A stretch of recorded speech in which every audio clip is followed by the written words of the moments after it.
Kita di dunia tidak akan lama. Para jamaah, kita di dunia ini tidak akan lama. Dan kesempatan kita beramal hanya di dunia ini. Kesempatan kita beramal hanya ketika kita di dunia. Setelah ini yang ada hanya hisab saja. Sudah yang ada itu yang dihitung, tidak bisa ditambah. Makanya jadilah orang-orang yang semangat untuk melakukan kebaikan dan ikhlaskan kebaikan-kebaikan itu hanya untuk mengharapkan pahala dari Allah saja. Itulah yang akan menjadikan kita orang-orang yang mulia di sisi Allah Subhanahu wa taala, orang-orang yang akan dicintai oleh Allah Subhanahu wa taala. Dan orang yang dicintai oleh Allah Subhanahu wa taala tidak akan terlantar. Tidak akan buruk dunianya, tidak akan sama sekali.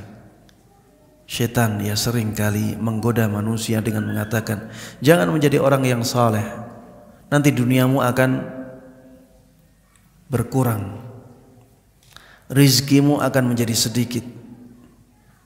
Itulah yang dibisikkan oleh syaitan kepada manusia.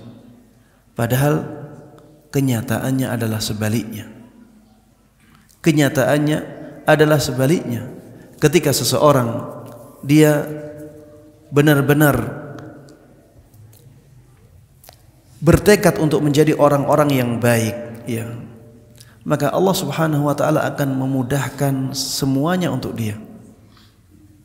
Allah Subhanahu wa taala akan menjadikan dia orang yang mulia. Dan rizki dia tidak akan berubah. Jatah rizki seseorang tidak akan berubah. Semuanya sudah ditakdirkan oleh Allah Subhanahu wa ta'ala. Kalau ada orang yang mengatakan, Ustaz, ada si fulan Ustaz, dulu asalnya kaya raya, kemudian setelah itu dia menjadi orang yang baik, akhirnya bisnisnya rugi, akhirnya bisnisnya bangkrut. Kita katakan, kalaupun dia tidak berubah menjadi orang yang saleh, dia juga akan bangkrut bisnisnya. Dia juga akan bangkrut bisnisnya. Walaupun dia tidak menjadi orang yang saleh, memang takdirnya demikian.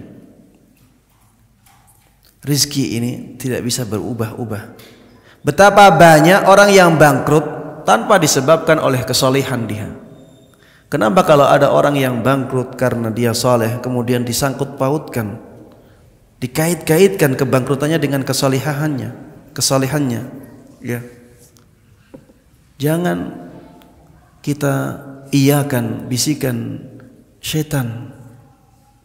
Di dalam surat Al-Baqarah Allah Subhanahu wa taala sebutkan, inna asyaitanu ya'idukumul faqra wa ya'murukum bil fahsya wallahu ya'idukum maghfiratan minhu wa fadla wallahu wasi'un alim. Syaitan itu akan memberikan rasa takut kepada kalian dengan kefakiran. Makanya syaitan akan memerintahkan perbuatan-perbuatan keji. Syaitan akan memerintahkan perbuatan-perbuatan keji, seperti misalnya perzinaan, seperti misalnya membuka aurat agar mendapatkan uang. Kalau kamu tidak membuka auratmu, kamu tidak berzina, kamu tidak akan dapat uang, kamu akan menjadi fakir. Inilah yang terus dibisikkan oleh syaitan kepada manusia. Disebutkan oleh Allah di dalam Al-Quran. Syaitan akan terus memberikan rasa takut kepada kalian dengan kefakiran, sehingga dia memerintahkan kalian untuk melakukan perbuatan-perbuatan keji. Berbeda dengan Allah Subhanahu wa ta'ala, Allah memberikan janji berupa ampunan dan fadal, karunia yang besar dari Allah Subhanahu wa ta'ala. Karunia di sini adalah rezeki. Maka harusnya kita lebih mendengar perintah-perintah Allah Subhanahu wa ta'ala. bukan malah membenarkan bisikan-bisikan syaitan. Ingatlah selalu bahwa kesalehan tidak mengurangi rizki kita sama sekali, dan sebaliknya kemaksiatan tidak akan menambah rizki kita sama sekali.